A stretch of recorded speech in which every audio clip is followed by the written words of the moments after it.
নমস্কার, সৌভাগ্যের খোঁজে অনুষ্ঠানে আপনাদের সবাইকে অনেক অনেক স্বাগত জানাচ্ছি। একেবারেই সরাসরি লাইভে সৌভাগ্যের খোঁজে অনুষ্ঠান, এবং যেখানে শুধু খোঁজ মিলছে তা নয়, তার সঙ্গে সঙ্গে সৌভাগ্য পর্যন্ত আপনি পৌঁছতে পারছেন, যার হাত ধরে প্রথমত বলবো যে তার অভ্যর্থ প্রতিকার প্রতিবিধানের জন্য মানুষ দূর দূরান্ত থেকে তার কাছে ছুটে আসেন, এবং তিনিও অনেক জায়গায় তার চেম্বার করে থাকেন। সবথেকে বড় বিষয় হচ্ছে এমন অনেক জায়গা রয়েছে যেখানে হয়তো মানুষ আসতে পারছেন না, অনলাইনেও কিন্তু তার সেই প্রতিকার প্রতিবিধান মানুষ পেয়ে থাকেন একদম অনলাইনের মাধ্যমে। সেই সুবন্দোবস্তও তিনি রেখেছেন, এবং তার কাছ থেকে নির্দিষ্ট বিষয়ে, জ্যোতিষীয় বিষয় নিয়ে আমরা আলোচনা করে থাকি এবং জেনে থাকি।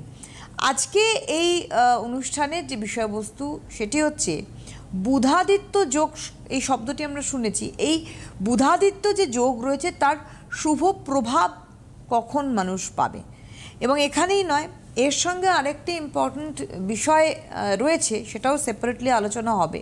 সেটা হচ্ছে যে মেষ, বৃষ, মিথুন আর কর্কট, এই যে চারটি রাশি, তার এই মুহূর্তের কি পরিস্থিতি, কি সময়কাল চলছে। আমাদের সঙ্গে অবশ্যই রয়েছেন বাকসিদ্ধ মাতৃ সাধক শ্রী রাজদীপ শাস্ত্রী। অনেক অনেক স্বাগত অনুষ্ঠানে আসার জন্য। নমস্কার। প্রথমেই আমার পিতামাতার চরণে প্রণাম জানাই, এবং আমার আরাধ্য দেবী মা তারার চরণে প্রণাম জানাই, এবং এই চ্যানেলে সকল দর্শক বন্ধুদের প্রণাম জানিয়ে আজকের অনুষ্ঠান শুরু করছি। এই যে প্রশ্নটা আপনি করলেন যে বর্তমান সময়ে এই যে মেষ, বৃষ, মিথুন, কর্কট, এই চারটি রাশির বর্তমান পরিস্থিতি কেমন যাবে, তার আগেই আমি বলে রাখি যে বুধাদিত্য যোগের ব্যাপারটা। একটা হরোস্কোপের মধ্যে রবি এবং বুধের হরোস্কোপের মধ্যে সংযোগকেই কিন্তু বুধাদিত্য যোগ নামে পরিচিত। একটা হরোস্কোপের মধ্যে রবি এবং বুধ যদি শুভভাবে অবস্থান করে থাকে, এবং যদি সেই বিশেষ করে মেষ রাশির ঘরে, মিথুন রাশির ঘরে, কন্যা রাশির ঘরে এবং সিংহ রাশির ঘরে, যদি এই চারটে রাশির মধ্যে বিশেষ করে যদি অবস্থান করে রবি বুধের সহ অবস্থান, তবেই কিন্তু বুধাদিত্য যোগ হয়। কিন্তু এর নাক্ষত্রিক এবং ডিগ্রিগত কানেকশানও কিন্তু দেখতে হয়। এই বুধাদিত্য যোগ, অনেকেরই ইচ্ছা থাকে জীবনে একটা বড় চাকরি পাবে, সেটা সরকারি হোক, প্রশাসনিক বিভাগে একটা উচ্চ পদে চাকরি, বা যে কোনো স্থায়ী ব্যাপারটা, সেটা কিন্তু রবি বুধের সহ অবস্থান থাকলে হয়। প্রচণ্ড বুদ্ধিমান, ট্যালেন্টেড, এবং গণিত শাস্ত্রের প্রতি তাদের কিন্তু প্রচণ্ড নলেজ থাকে বুধাদিত্য যোগ থাকলে। এবং বুধাদিত্য যোগ থাকা মানেই যদি হরোস্কোপে খুব শুভ অবস্থায় থাকে, কিন্তু সে একটা কথা বলে রাখি, এটা যদি এবার মীন রাশির ঘরে হয়, সেখানে কিন্তু এই বুধাদিত্য যোগের জল রাশিগত মীন রাশি, এখানে কিন্তু তার এফেক্ট কিন্তু কমে যাবে। যদি মীন রাশির ঘরে বুধাদিত্য যোগ থাকে, মকরের ঘরে বুধাদিত্য, শনির ঘরে রবি ডাউন, শনি পিতা পুত্র, শনির ঘরে রবি এমনিতেই ডাউন হয়ে যায়, যখনই ডাউন হয়ে যাবে সেখানে বুধাদিত্য যোগের এফেক্ট কিন্তু না, মানে অনেকটাই কম হয়ে যাবে। তাই জন্য একটা কথা আমি বলবো যে হরোস্কোপের মধ্যে রবি বুধের বলবার্তা কীরকম রয়েছে। রবি একমাত্র সৌরমণ্ডলের এমন একটা গ্রহ, আমরা নক্ষত্র হিসাবে জানি, কিন্তু গ্রহ হিসাবে আমাদের জ্যোতিষশাস্ত্রে বর্ণিত আছে। তবে সূর্য, রবি কিন্তু একমাত্র বুধের সাথেই খুব ভালো রেজাল্ট দিয়ে থাকে। অনেকেই বলে বৃহস্পতির সাথে ভালো ফল দিতে পারে, শুক্রের সাথে তার লাক্সারিয়াস লাইফ নষ্ট করে দিতে পারে, শুক্রের সাথে থাকলে তার বৈবাহিক জীবনে গণ্ডগোল করে দিতে পারে যখন শুক্রের সাথে রবি কনজাংশন হয়ে থাকে, বা তার মধ্যে ডিগ্রিগত ফারাক যদি না থাকে। এবং দেখা যায় যে রবি যদি রাহুর সাথে হয়, তবে তো নাম সম্মান বদনাম যোগ তৈরি করে দেবে। তখন কী হবে, রবি রাহু গ্রহণ দোষ যদি কোনো কুষ্টিতে থাকা যায়, জন্মকুষ্টিতে আমার কাছে যখনই আসে, তবে দেখা যায় খুব ভালোই চলছিল, কোনো কিছু খারাপ নেই, হঠাৎ করে এমন একটা ঝুট ঝামেলা হয়ে গেল যে সেখান থেকে তার মান সম্মান সমস্ত কিছু শেষ হয়ে সে একদম মানে তলানিতে গিয়ে ঠেকলো। একটা বড় বড় ক্রিকেটার থেকে শুরু করে, ফিল্ম লাইনের কোনো মানুষ হতে পারে, বা বিখ্যাত ব্যক্তিত্ব হতে পারে, অভিনেতা হতে পারে, আমি নাম বলছি না, বড় বড় অভিনেতা জীবনে অনেক অভিনয় করেছে, তার বিশাল সুনাম রয়েছে, কিন্তু দেখা যাচ্ছে যে তার হরোস্কোপে এই রবি রাহু গ্রহণ দোষ থাকার জন্য হঠাৎ করে রাজনীতি বা অন্য কোনো কারণে তার জীবনে একটা বদনাম এসে সমস্ত কিছু কিন্তু তার জলাঞ্জলি, লাস্টে কিন্তু জেল হাজত পর্যন্ত হয়েছে। এই ঘটনাগুলো দেখা যায় যে হরোস্কোপের মধ্যে রবি এবং রাহুর যদি সহাবস্থান দেখা যায়, তবেই কিন্তু এই ঘটনাগুলো দেখা যায়। একজন বন্ধু রয়েছেন, দেখে নেবো আমরা। হ্যালো হ্যালো, নমস্কার, কে বলছেন? নমস্কার আপনাকে। নমস্কার। হ্যাঁ, আমি পল্লবী দাস বলছি দমদম থেকে। হ্যাঁ বলুন পল্লবী। অনুষ্ঠান দেখেন? হ্যাঁ, আমি অনেকবার শাস্ত্রীজির কাছে গেছি, প্রচুর উপকার পেয়েছি, এবং আজকে অনেক চেষ্টা করার পর এই লাইনটা পেলাম। ধন্যবাদ সিটিভিএনকে। আচ্ছা, আর শাস্ত্রীজিকেও ধন্যবাদ দেওয়ার জন্যই ফোনটা করেছিলাম। আপনি কি আমি তারাপীঠে দিদি- এসেছিলেন, তাই তো? তারাপীঠে এসেছিলেন হ্যাঁ, তো? তারাপীঠেও গেছিলাম। হ্যাঁ। আপনি হোমযজ্ঞ করেছিলেন এই সেখানে। 25 তারিখেও আবার তারাপীঠে হোমযজ্ঞ তারাপীঠে আছে তো 25 তারিখে 25 date নভেম্বর। আমি ওটাই বলার জন্য যে আমি যাব শাস্ত্রীজি ওখানে, ও তারাপীঠে আবার 25 যাব। নভেম্বর আচ্ছা। উনি যাবেন তারাপীঠে হোমযজ্ঞে আপনার ওখানে। তাহলে আপনি আজকে কার বিষয়ে জানতে চাইছেন? আমি তো যেগুলো আপনি গেছিলাম, যে সমস্যাগুলো, একটা ছিল ওই আইনের সমস্যা, একটা ছিল সেটা সমাধান হয়ে গেছে। আচ্ছা, আর বাহ। আরেকটা যে আমার স্বামীর ব্যাপারে যে সমস্যা ছিল সেটাও সমাধান হয়ে গেছে। এবার একটু ছেলের জন্য যেতে চাইছি। আচ্ছা, ছেলের কি নাম? ছেলের কি নাম? ছেলের ব্যাপারে কি জানবেন এখন, না ছেলের ব্যাপারে আপনি না এসে? না, আমি জানতে কিছু চাইছি না, মানে আমি ও আপনার সঙ্গে আচ্ছা, উনি সাক্ষাৎ- আছে, উনি ঠিক আছে। একেবারেই 25 নভেম্বর তারাপীঠে হোমযজ্ঞে যাবেন ছেলের আচ্ছা আচ্ছা জন্য। আচ্ছা, ঠিক আছে। উনি তাহলে শুধু আপনি ধন্যবাদ আপনি জানাতে ফোন করেছেন। আচ্ছা আচ্ছা, ঠিক আছে, ধন্যবাদ। যা আপনি ফোন করার জন্য আমি যথেষ্ট আপ্লুত। আরেকটা কথা আমি বলছি যে আপনি তার আগে অবশ্যই হোয়াটসঅ্যাপে তার ডিটেলসগুলো আমায় পাঠিয়ে রাখবেন। আমি একটু আপনার সাথে আপনি এই বিষয়ে আগে কথা বলে তারপরে 25 তারিখে আসবেন, ঠিক আছে? কারণ বিষয়টা আগে আপনার সাথে একটু ওই ছক বিষয়ে আমার একটু বলার প্রয়োজনীয়তা আছে। একদম উপকার পেয়েছেন তো রাজদীপ শাস্ত্রীর কাছে প্রচুর, বহু হ্যাঁ। মানুষ রয়েছেন, এটাই বলছিলাম যে উপকার পান পেয়েছেন। এবং ওনার থ্রু দিয়ে আমি বলি যে 25 নভেম্বর কিন্তু তারাপীঠে বড় করে হোমযজ্ঞ হচ্ছে এবং উনি থাকছেন এবং যেমনটি থাকেন। এবারে 25 তারিখ পড়েছে, এই মাসের 25 তারিখে অবশ্যই যোগাযোগ করবেন। যাই হোক, আজকে আমাদের ছিল বুধাদিত্য যোগের যে ব্যাপারটা আমি বলছিলাম, বুধাদিত্য যোগ থাকা হরোস্কোপে ছোট শিশুর থেকে শুরু করে কোনো একটা চাকরি করছে, কিন্তু চাকরির ক্ষেত্রে পদোন্নতি অনেকেই চাইছে, যে পদোন্নতির ক্ষেত্রে বুধাদিত্য যোগ এবং যদি সেই সময় রবি বুধের সেই দশাটা সাপোর্ট করে যায়, তবে কিন্তু এই বুধাদিত্য জোটের এক্সেলেন্ট রেজাল্ট দেখা যায়। তখন কিন্তু মানুষের জীবনে তখন কিন্তু বিশাল সাকসেস দেখা যাবে। যে বুধের দশা 17 বছরের দশা, বুধের দশা, এবং বুধাদিত্য যোগ রয়েছে বুধের দশা, তখন কিন্তু তার চাকরি বাকরির ক্ষেত্রে বিশাল উন্নতি দেবে। তখন কিন্তু হঠাৎ করে মানে বড় একটা পদ কিন্তু পেয়ে যাবে। রাজনৈতিক ক্ষেত্রে দেখা যাবে যে সে কিন্তু একটা বড় পদে চলে এসেছিল, অক্ষত ব্যক্তি, কেউ কোনোদিনও নাম চলেনি, হঠাৎ করে শিরোনামে চলে আসা। এই যে ঘটনাগুলো আমরা মিডিয়াতে দেখি, এই ঘটনাগুলো কিন্তু এই দশা এবং তার সাথে সাথে তার নাক্ষত্রিক কানেকশনের ফলেই কিন্তু ঘটে থাকে। এই ঘটনাগুলো ঘটে এবং সেই সময় যদি তার যদি যেটা আমাদের যে হরোস্কোপের মধ্যে যেটা গোচর চলছে, সেই গোচরও যদি সাপোর্ট করে দেয়, তবে তো বিশাল শুভ পয়েন্টে কিন্তু বলা যেতে পারে। একদম। প্রথমত আমি একটা কথা বলবো যে আপনারা কিন্তু সরাসরি শ্রী রাজদীপ শাস্ত্রী অনুষ্ঠান দেখছেন। আপনাদের যা যা জিজ্ঞাসা, যা যা প্রশ্ন, যেটা আপনাদের মনে আছে, যে আপনারা চাইছেন জানতে যে সমস্যা থেকে বেরোবেন কী করে, ফোন করুন। আমাদের সরাসরি ফোন নাম্বার যাচ্ছে 6292242341 6292242342 এর নাম্বার। হ্যাঁ, এবার আমি রবি বুধ বুধাদিত্য যোগের আলোচনার পাশাপাশি আমি এই বছরের আমি যে এই যে মাসগুলো চলছে, বর্তমান তো মঙ্গলের বছর 2025 শেষের দিকে, এবং এরপরে 2026, আমি কিছুটা ধারণা দিয়ে যাচ্ছি। বর্তমানে কিন্তু দেখা যাচ্ছে কর্কট রাশির ঘরে কিন্তু বৃহস্পতি কিন্তু প্রবেশ করেছে এবং মঙ্গল কিন্তু রয়েছে বৃশ্চিক রাশির ঘরে এবং শনি কিন্তু রয়েছে মীন রাশির ঘরে।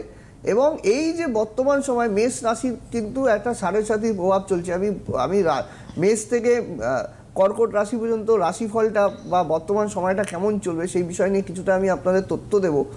সেখানে আমি বলছি, মেষ রাশি মঙ্গলের ঘর, মঙ্গলের সাথে কিন্তু শনির একটা শত্রুতার সম্পর্ক রয়েছে। তৎপরিপ্রেক্ষিতে যে বৃহস্পতি যেহেতু চতুর্থ ভাবের মধ্যে অবস্থান করছে, সেক্ষেত্রে মেষ রাশির যারা ভরণী নক্ষত্রের জাতক জাতিকা যারা রয়েছে, তারা কিন্তু বিশেষ সুফল কিন্তু পাবে।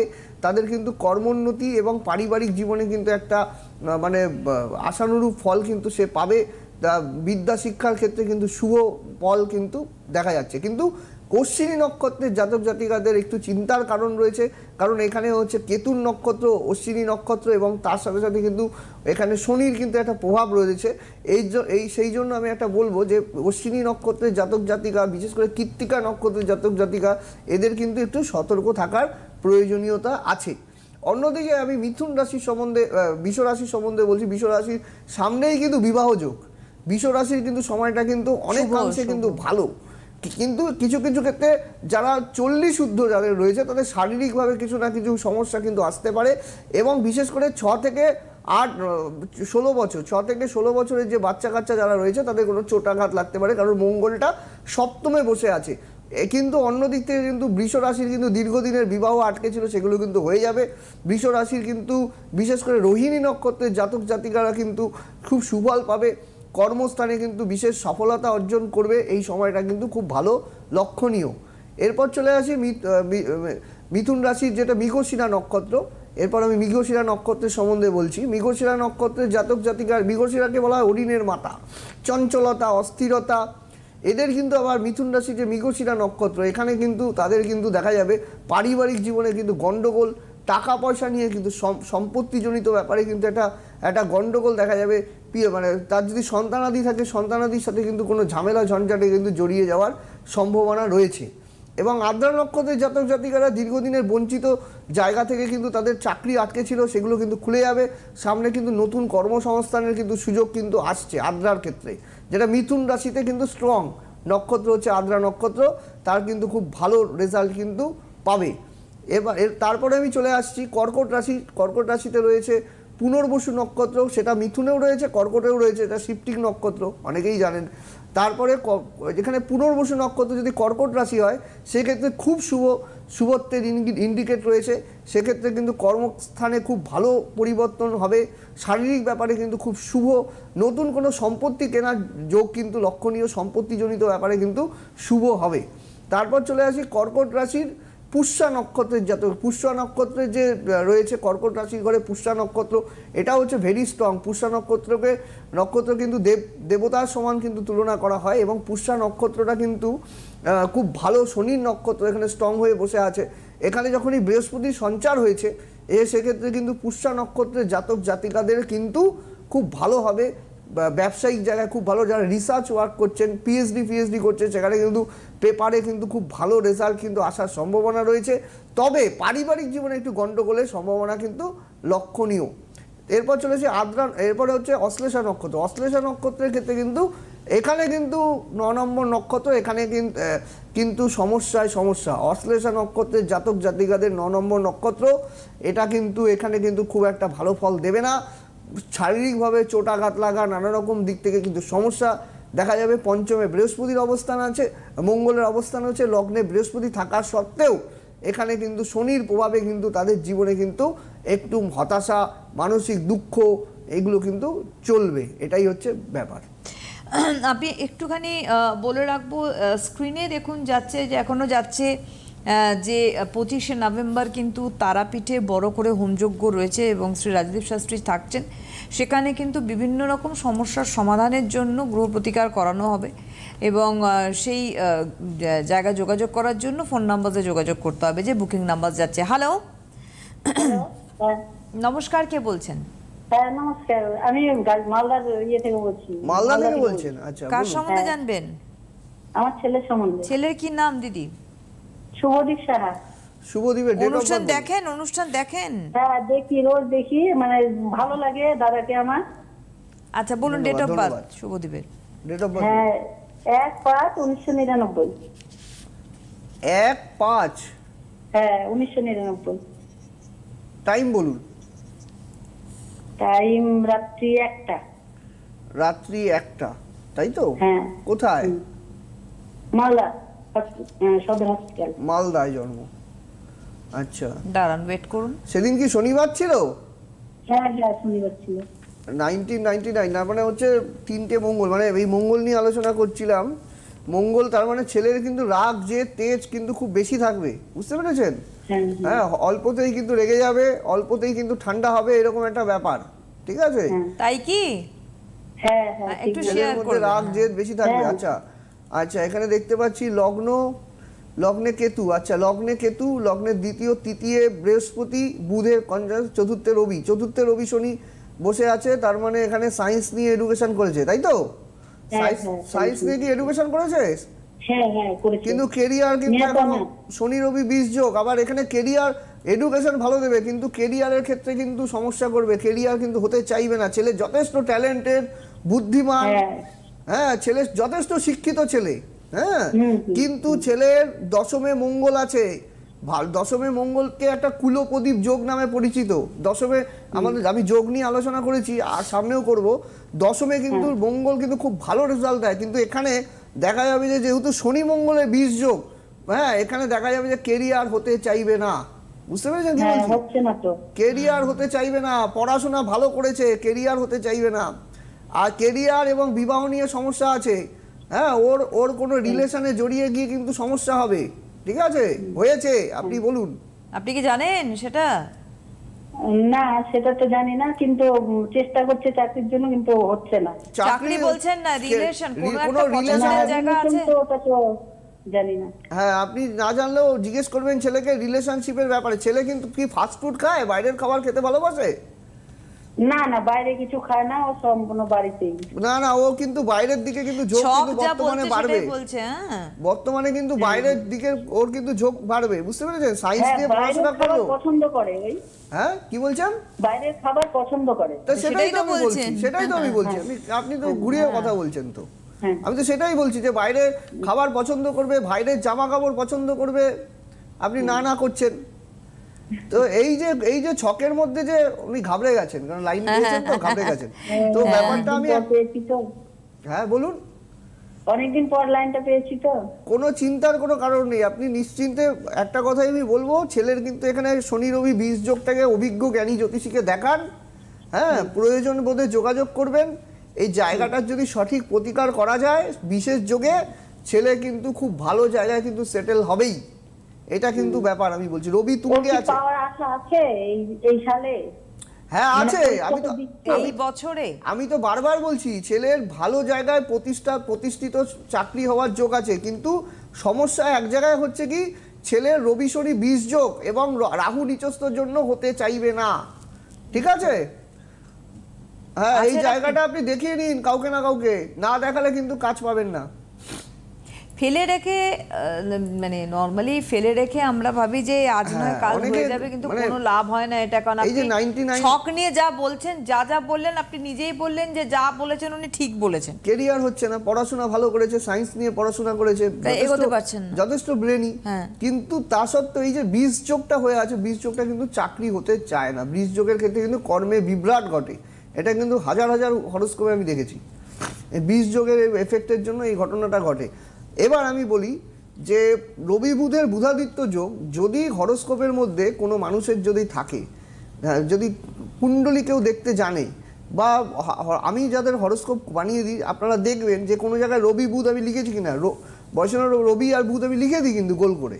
আমার প্রেসক্রিপশন যাদের কাছে আছে, অথবা কারো কাছে পুরনো কুণ্ডলী তৈরি করা আছে, হ্যাঁ, তাদের দেখবেন যে রবি বুধ বুধাদিত্য যোগ আছে কিনা। যদি খুব শুয়া অবস্থায় থাকে, যদি সুতুঙ্গে কিন্তু রবি অবস্থান করে, সেক্ষেত্রে কিন্তু ভালো বেটার সার্ভিস, ভালো জায়গা কিন্তু পাবে। খালি দেখতে হবে যে অশুভ কোনো রাহু বা রবি বা শনি এগুলোর জানি কুপ্রভাব যাতে রবি বুধের বুধাদিত্য যোগের উপরে না পড়ে। এটা যদি না পড়ে থাকে, তবে কিন্তু যে যেমনই হোক না কেন, একটা সামান্য ঘরের থেকে উঠে এসে সে কিন্তু একটা বড় জায়গায় প্রতিষ্ঠিত হবে, স্থায়ী চাকরি পাবে, জীবনে কিন্তু নাম সম্মান প্রতিষ্ঠা সবই কিন্তু পাবে। কিন্তু ওই যে রবি শনি 20 যোগ যখনই ঢুকে যায়, তখন কি হয়, একটা অনেক বছর ধরে সে একটা ভালো কেরিয়ার করলে হঠাৎ করে একটা বড় কোনো একটা সমস্যা এসে বা কোনো কেস হয়ে তার কিন্তু সমস্যায় কিন্তু পর্যবসিত হয়। একদম। আমি একটু চট করে চেম্বারগুলো বলে রাখি, আরেকজন বন্ধু রয়েছেন, তার আগে একটু দেখে নেবো। হ্যালো, নমস্কার, কে বলছেন? দেবাশিস চক্রবর্তী বলছি আগরতলা থেকে। আমার ছেলের জন্য বলতে চাই। ছেলের কি নাম দাদা? ছেলের নাম দেবার্ঘ চক্রবর্তী। আপনি অনুষ্ঠান প্রথম দেখছেন? না না, স্যারের প্রোগ্রাম মাঝে মাঝেই দেখি আমি। হ্যাঁ, বলুন ডেট অফ বার্থ। ছেলে আপনার ছেলে পাস করে, আগে ডেট অফ বার্থ বলুন, ছেলের ডেট অফ বার্থ বলুন, জন্ম তারিখটা বলুন, ছেলের সময় কম আছে। 1999। হ্যাঁ, 19 সেপ্টেম্বর 99 সাল। জন্ম সময় বলুন। হ্যাঁ, জন্ম সময় হলো 12টা 25 দুপুরবেলা। 19 সেপ্টেম্বর, তাই তো? হ্যাঁ হ্যাঁ, 1999। টাইম বলুন। হ্যাঁ, টাইম কটা? টাইম হলো 12টা 25। 12টা 25 দুপুরবেলা? দুপুরবেলা। আচ্ছা, কোথায়? আগরতলা? আগরতলায়, রবিবার ছিল সেদিন। আচ্ছা, হ্যাঁ রবিবার সানডে ছিল। ধনু লগ্ন, ধনু রাশি, পূর্বাশারা, সৌভাগ্য যোগে জন্ম। আচ্ছা আচ্ছা, নবমী সৌভাগ্য যোগে জন্ম, ওকে। আচ্ছা, লগ্নে এখানে ধনু। আচ্ছা, মূলা নক্ষত্র। ছেলে একটু চাপা স্বভাবের থাকবে, বুঝতে পেরেছেন? আচ্ছা, পড়াশোনা কিন্তু আচ্ছা না, আপনি বাবা হিসেবে বোঝেন না ও চাপা স্বভাবের? হ্যাঁ, হ্যাঁ। সেটাই তো বলতে একটু চাপা স্বভাবের থাকবে। লগ্নে চন্দ্র, দ্বিতীয় কেতু। আচ্ছা, তৃতীয় চতুর্থ পঞ্চমে বৃহস্পতি, পঞ্চমে বৃহস্পতি শনি, তার মানে পড়াশোনা খুব ভালো করেছে, শিক্ষিত ছেলে আপনার। হ্যাঁ, এর ক্ষেত্রে ও আপনার বিটেক কমপ্লিট করেছে মেকানিক্যাল ইঞ্জিনিয়ারিং। হ্যাঁ, তাহলে উচ্চশিক্ষা করেছে, উচ্চশিক্ষার যোগ। এবং আমি এইমাত্র কিন্তু রবি বুধ বুধাদিত্য যোগ নিয়ে আলোচনা করছিলাম। আপনার ছেলের কিন্তু কর্মভাবের ওপরে রবি বুধ বুধাদিত্য যোগ আছে, বুঝতে পেরেছেন? ছেলের খালি একটাই সমস্যা, শুক্র রাহু জড়ত্ব দোষ আছে, বুঝতে পেরেছেন? এই যে আপনি একটু স্ক্রিনে দেখুন, শুক্র রাহু জড়ত্ব দোষ আছে। এই জড়ত্ব দোষ থাকলে মানে ভালো চাকরি হতে সময় লাগে, দেরি হয়, বা কম স্যালারির বেতন চাকরি কিন্তু হয়, বুঝতে পেরেছেন? আপনার ছেলে দেখবেন চাকরি পেয়ে যাবে, কিন্তু ওই যে 10-15-20 হাজার টাকা বড় চাকরি যেটা পড়াশোনা করেছে সেই অনুপাতে কিন্তু চাকরি হতে চাইবে না। চেষ্টা করবেন যে শুক্র রাহু এরকমই হয়েছে স্যার। হ্যাঁ, এখন 12,000 টাকা স্যালারি পায়, নাগের বাজারেই কাজ করছে। আচ্ছা আচ্ছা, এইটাই হচ্ছে হরোস্কোপ। এটা হরোস্কোপের থেকে এটা হচ্ছে রাজদীপ শাস্ত্রীর প্রেডিকশন। আপনি তো এত কিছু বলেননি, যা বলার উনি বলছেন ছক দেখে দেখে। এই আপনি এই ভালো চাকরি হতে চায় না, শুক্র রাহু জড়ত্ব দোষটাকে কাটাবেন দাদা, বুঝতে পেরেছেন? এই উনি লাইনে আছেন আপনি? হ্যাঁ, লাইনে আছি আমি। শুক্র রাহু জড়ত্ব দোষ কাটাবেন, ছেলে উচ্চশিক্ষিত, ভালো চাকরি হবে। কিন্তু এই শুক্র রাহু জড়ত্ব দোষ যতক্ষণ থাকবে ততক্ষণ ভালো কিছু হতে চাইবে না। আপনি ইমিডিয়েটলি কোনো অভিজ্ঞ জ্যোতিষীর সাথে যোগাযোগ করুন। একেবারেই তাই, অনেক ধন্যবাদ জানাই আপনাকে। একটু বলে রাখি, আপনাদের 3rd নভেম্বর চুচুড়ায় চেম্বার রয়েছে ওনার, আগামীকাল 4th November Baghajatin, 7th November Kaliaganj, 8th November Malda, 11th November Medinipur, 13th November রয়েছে আবারও বাঘাযতীন চেম্বার, 14th নভেম্বর হলদিয়া, 19th নভেম্বর গঙ্গারামপুর চেম্বার। আর বারবারই বলছি 25th নভেম্বর, 25শে নভেম্বর কিন্তু তারাপীঠে হোমযজ্ঞ করবেন শ্রী রাজদীপ শাস্ত্রী। যাদের গ্রহদোষ রয়েছে, সেই গ্রহদোষ যদি খণ্ডন করতে চান তাহলে 25শে নভেম্বর অবশ্যই আপনারা তারাপীঠে যোগাযোগ করুন। 27 নভেম্বর, আমি নর্থ বেঙ্গলের সেকশনটা বলছি, 27শে নভেম্বর, 27 নভেম্বর রয়েছে Cooch Behar, 28th November Falakata, 9th November হচ্ছে কিন্তু শিলিগুড়ি। ফোন নাম্বার বলে দিই 8906783407 একটি নাম্বার, এছাড়া হোয়াটসঅ্যাপ নাম্বার 7384617051। এই হোয়াটসঅ্যাপ নাম্বার যোগাযোগ তারা করবেন। 8906783407 যে নম্বরটা আছে এই নম্বরে হোয়াটসঅ্যাপ করে কিউআর কোড পাঠানো হয়, তারপরে ফিস জমা করে বুকিং করে তারপরেই কিন্তু চেম্বারে আসার ব্যবস্থা। ওভাবে এসে স্যার দেখে দিন, কোনো চেম্বারে কিন্তু সেই ব্যবস্থা নেই। আগের থেকে বুকিং করে ফিস জমা করে তারপরে কিন্তু টাইম নিয়ে তারপরেই কিন্তু আসার ব্যবস্থা রয়েছে। সেটা যেখানেই হোক, কোচবিহার থেকে শুরু করে কলকাতা, মেদিনীপুর, সমস্ত জায়গায় কিন্তু একই সিস্টেম কিন্তু রয়েছে। সুতরাং আপনাদের আগাম বুকিং করতে হবে অফলাইনের সঙ্গে সঙ্গে, কিন্তু অনলাইনেও কিন্তু যোগাযোগ করেন। অনেক দূরের বন্ধু রয়েছেন যারা আসতে পারছেন না, অনেক দূরের দর্শক বন্ধু। আমি তো কানাডা বাইরে অনেক দূরের লোকের আমি হরোস্কোপ দেখে দিই অনলাইনে। যারা অনলাইনে ভিডিও কলিং এ এখন সবকিছুই সুবিধা, করোনার পর থেকে তো মানুষের এই জায়গাটা সুবিধা হয়ে গেছে। সুতরাং একটা কথা বলে রাখি, অনলাইনে যখন আপনারা যোগাযোগ করবেন, শুধুমাত্র যোগাযোগ না, ওর সঙ্গে আপনি যেমন প্রতিকার প্রতিবিধানও পাবেন বিচারের সাথে সাথে, এটা কিন্তু একটা সুবিধা রয়েছে অফলাইনের মতোই। আর আজকে হাতে সময় নিয়ে আগামী দিনে আরো কিছু আলোচনা নিয়ে অবশ্যই ফিরবো এই অনুষ্ঠানে। অনেক ধন্যবাদ জানাবো। ধন্যবাদ আপনাদের জানাই, নমস্কার। আপনাদের প্রিয় জ্যোতিষী রাজদীপ শাস্ত্রী অনলাইন কনসালটেন্সি করছেন। আপনাদের পরামর্শ, প্রতিকার ও প্রতিবিধান পৌঁছে যাচ্ছে ভারতবর্ষের বিভিন্ন প্রান্তে। Online consultancy number 8906783407। Rajdeep Shastri, প্রতিকার প্রতিবিধান থাকলে সাথে, ভাগ্য ভবিষ্যৎ আপনার সাথে।